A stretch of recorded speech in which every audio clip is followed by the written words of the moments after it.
ಇನ್ನೊಂದು ನಮ್ಮ ಇಲಾಖೆದು ಹೇಳ್ತೀನಿ ಅಧ್ಯಕ್ಷ, ಒಂದು ನಿಮಿಷ. ಇದು ಹೆಚ್ಚು ಹೇಳಕ್ ಹೋಗ್ತಾ ಇಲ್ಲ ಅಧ್ಯಕ್ಷ, ಜಾಸ್ತಿ ಇತ್ತು. ಅದರಿಂದ ಇತ್ತೀಚೆಗೆ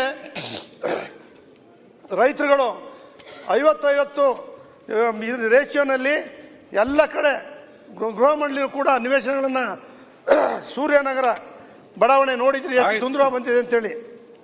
ಈ ರೀತಿ ಪ್ರಾಧಿಕಾರಗಳು ಕೂಡ ಮಾಡಬೇಕು ಅಂತೇಳಿ ನಾನು ಒತ್ತಾಯ ಮಾಡ್ತೇನೆ. ಅಧ್ಯಕ್ಷರೇ, ಕೃಷಿ ಸಾಲ ವಿತರಣೆ ಅಧ್ಯಕ್ಷರೇ, 23-24 ಸಾಲಿನಲ್ಲಿ 30 ಲಕ್ಷ ರೈತರಿಗೆ 22,000 ಕೋಟಿ ಸಾಲ ವಿತರಿಸುವ ಗುರಿ ಹೊಂದಲಾಗಿತ್ತು. 24-25 ಸಾಲಿನಲ್ಲಿ ಒಟ್ಟು 35 ಲಕ್ಷ ರೈತರಿಗೆ 25,000 ಕೋಟಿ ಸಾಲ ವಿತರಿಸುವ ಗುರಿ ಹೊಂದಲಾಗಿದೆ ಅಧ್ಯಕ್ಷರೇ. ನಬಾರ್ಡು 23-24 ಸಾಲಿಗೆ 5,600 ಕೋಟಿಗಳನ್ನು ಶೇಕಡಾ 4.5 ರಿಯಾಯಿತಿ ಬಡ್ಡಿ ದರದಲ್ಲಿ ಸಾಲ ಕೊಟ್ಟಿದೆ ಅಧ್ಯಕ್ಷರೇ. ನಬಾರ್ಡ್ 24-25 ಸಾಲಿಗೆ 2,340 ಕೋಟಿಗಳನ್ನು ಮಾತ್ರ 4.5 ರಿಯಾಯಿತಿ ಬಡ್ಡಿ ದರದಲ್ಲಿ ಸಾಲ ನೀಡಿದೆ. ಮಾನ್ಯ ಮುಖ್ಯಮಂತ್ರಿಗಳು ಹಾಗೂ ಸಹಕಾರ ಸಚಿವರು ಕೇಂದ್ರ ವಿತ್ತ ಸಚಿವರಿಗೆ ಹಾಗೂ ನಬಾರ್ಡ್ಗೆ ಮನವಿ ಸಲ್ಲಿಸಿ ಹೆಚ್ಚುವರಿ ಮಿತಿ ನೀಡಲು ಕೋರಿರುತ್ತಾರೆ. ನಂತರ 896 ಕೋಟಿ ರು ಹೆಚ್ಚುವರಿ ಮಿತಿಯನ್ನು ನಬಾರ್ಡ್ ನೀಡಿದೆ. ಹೀಗೆ ಒಟ್ಟು 3,236 ಕೋಟಿ ರಿಯಾಯಿತಿ ಬಡ್ಡಿ ದರದ ಸಾಲವನ್ನು ನಬಾರ್ಡ್ ವಿತರಿಸಿದ್ದು, ಇದು ಕಳೆದ ಸಾಲಿನಲ್ಲಿ ನೀಡಿದ ಸಾಲದ ಮೊತ್ತಕ್ಕೆ 5,600 ಕೋಟಿಗಳಿಂದ 2,364 ಕೋಟಿಗಳಷ್ಟು ಕಡಿಮೆ ರಿಯಾಯಿತಿ ಬಡ್ಡಿ ದರದ ಸಾಲವನ್ನು ಕರ್ನಾಟಕ ರಾಜ್ಯಕ್ಕೆ ನಿಮಗೆ ಹೇಳ್ತೀನಿ ಹೇಳ್ಬಿಡ್ತೀನಿ ಅಧ್ಯಕ್ಷರೇ. ಮಾನ್ಯ ಕೇಂದ್ರ ವಿತ್ತ ಸಚಿವರು RBIನಿಂದ ನಬಾರ್ಡ್ಗೆ ಕಡಿಮೆ ಮೊತ್ತ ಬಂದಿದ್ದು, ಕರ್ನಾಟಕಕ್ಕೆ ಹೆಚ್ಚುವರಿ ಸಾಲದ ಅಗತ್ಯವಿದ್ದಲ್ಲಿ ಸಾಲವನ್ನು 8.30 ಬಡ್ಡಿ ದರ ಪಡೆಯಲು ತಿಳಿಸುತ್ತಾರೆ ಅಧ್ಯಕ್ಷರೇ. ಇದಕ್ಕೋಸ್ಕರ ನಾನು ಒಂದು ಮಾತನ್ನು ಹೇಳ್ತೀನಿ ಅಧ್ಯಕ್ಷರೇ, ಕೇಂದ್ರ ಸರ್ಕಾರವು ಕೂಡ ರಾಜ್ಯ ಸರ್ಕಾರ ರೈತರಿಗೆ ಶೂನ್ಯ ಬಡ್ಡಿ ದರದ ಅಲ್ಪಾವಧಿ ಸಾಲವನ್ನು 5 ಲಕ್ಷವರೆಗೆ ನೀಡ್ತಾ ಇದೆ ಅಧ್ಯಕ್ಷರೇ. ಕೇಂದ್ರ ಸರ್ಕಾರ 3 ಲಕ್ಷಗಳವರೆಗೆ 3 ಬಡ್ಡಿ ರಿಯಾಯಿತಿಯನ್ನು ಪ್ರಾಮಾಣಿಕವಾಗಿ ಕಾಲಮಿತಿ ಕಟ್ಟಿದವರಿಗೆ ಕೊಡ್ತಾ ಇದೆ ಅಧ್ಯಕ್ಷರೇ. ನಬಾರ್ಡ್ ನೀಡಿರುವ ರಿಯಾಯಿತಿ ಬಡ್ಡಿದ ಸಾಲವನ್ನು ಹೊರತುಪಡಿಸಿ ಸ್ವಂತ ಬಂಡವಾಳದಲ್ಲಿ ನೀಡಿದ ಸಾಲಕ್ಕೆ 1.5 ಬಡ್ಡಿ ರಿಯಾಯಿತಿಯನ್ನು ಕೇಂದ್ರ ಸರ್ಕಾರ ನೀಡುತ್ತಿದೆ. ರಾಜ್ಯ ಸರ್ಕಾರ ಒಟ್ಟು 6ರಷ್ಟು ಬಡ್ಡಿ ರಿಯಾಯಿತಿ ನೀಡುತ್ತಿದ್ದು, ಇದರಿಂದ ಫ್ಯಾಕ್ಸ್ಗಳು ಡಿಸಿಸಿ ಬ್ಯಾಂಕ್ಗಳು 6% ಕೊಟ್ಟರೆ ಉಳಿಯೋದೇ ಇಲ್ಲ. ಇಷ್ಟು ಸಾಲ ಕೊಡ್ತಕ್ಕಂಥದ್ದು ಕೂಡ ಅವಕಾಶ ಆಗೋದಿಲ್ಲ.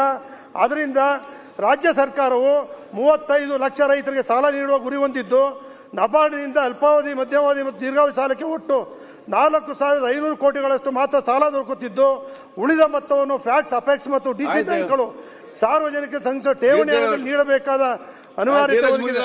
ಇದರಿಂದ ರಾಜ್ಯ ಸರ್ಕಾರ ನೀಡುತ್ತಿರುವ ಬಡ್ಡಿ ರಿಯಾಯಿತಿಯನ್ನು 6ರಿಂದ 7%, 7.5% ಆಯ್ತು, 7.5% ಅನ್ನ ರಾಜ್ಯ ಸರ್ಕಾರ ಕೊಟ್ಟರೆ ಮಾತ್ರ ಸಾಲವನ್ನು ಕೊಡಲಿಕ್ಕೆ ಸಾಧ್ಯ ಆಗ್ತದೆ ಅಂತಕ್ಕಂಥ ವಿಚಾರವನ್ನ ಈ ಸಂದರ್ಭ ಹೇಳ್ತೀವಿ. ಜೊತೆಗೆ ಸರ್ಕಾರದ ವಾಣಿಜ್ಯ ಬ್ಯಾಂಕ್ಗಳು ಏನ್ ಠೇವಣಿ ಇಡ್ತಾ ಇದ್ದಾರೆ, ನಮ್ಮ ಸರ್ಕಾರ ಒಂದು 50% ಕೂಡ ಡಿಸಿಸಿ ಬ್ಯಾಂಕು, ಅಪೆಕ್ಸ್ ಬ್ಯಾಂಕ್ಗಳಲ್ಲಿ ಠೇವಣಿ ಇಡಬೇಕು ಅಂತ ಹೇಳಿ ಮನವಿ ಮಾಡ್ತಾ ಅಧ್ಯಕ್ಷರೇ.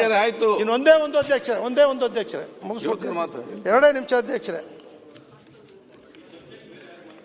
ಸಹಕಾರ ಚಳುವಳಿ ನಮ್ಮ ಮಹಾರಾಷ್ಟ್ರ, ಗುಜರಾತ್ 2ನೇ ಸ್ಥಾನದಲ್ಲಿ, ನಾವು 3ನೇ ಸ್ಥಾನದಲ್ಲಿ ಇದ್ದೇವೆ.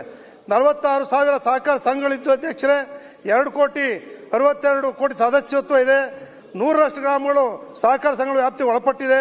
24,382 ಕೋಟಿ 32 ಕೋಟಿ ಷೇರು ಬಂಡವಾಳ ಇದ್ದು, 20,098 ಕೋಟಿ ಸಹಕಾರ ಸಂಘಗಳಲ್ಲಿ 4,04,770 ಕೋಟಿ ದುಡಿಯೋ ಬಂಡವಾಳ ಇದೆ.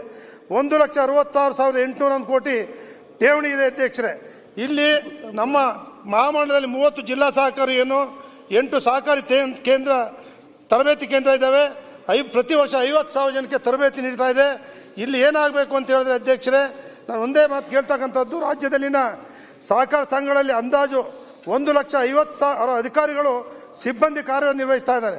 ಆದರೆ ಸಹಕಾರ ಸಂಘಗಳು ಉತ್ತಮವಾಗಿ ಕಾರ್ಯನಿರ್ವಹಿಸಿ ಆರ್ಥಿಕವಾಗಿ ಅಭಿವೃದ್ಧಿ ಹೊಂದಲು ಈ ಕ್ಷೇತ್ರದಲ್ಲಿ ಕಾರ್ಯನಿರ್ವಹಿಸುವ ಅಧಿಕಾರಿ ಸಿಬ್ಬಂದಿಗಳಿಗೆ ಸಹಕಾರ ಕ್ಷೇತ್ರದ ಪರಿಣಿತಿ ಹೊಂದಿದಲ್ಲಿ ಮಾತ್ರ ಸಾಧ್ಯವಾಗುತ್ತದೆ.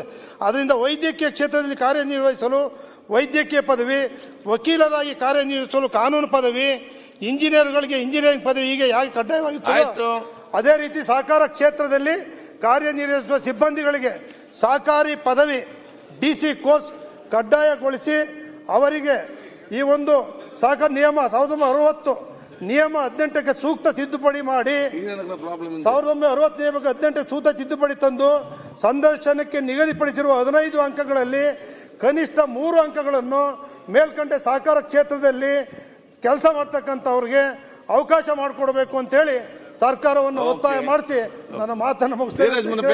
ನಮಸ್ಕಾರ ಅಧ್ಯಕ್ಷರೇ.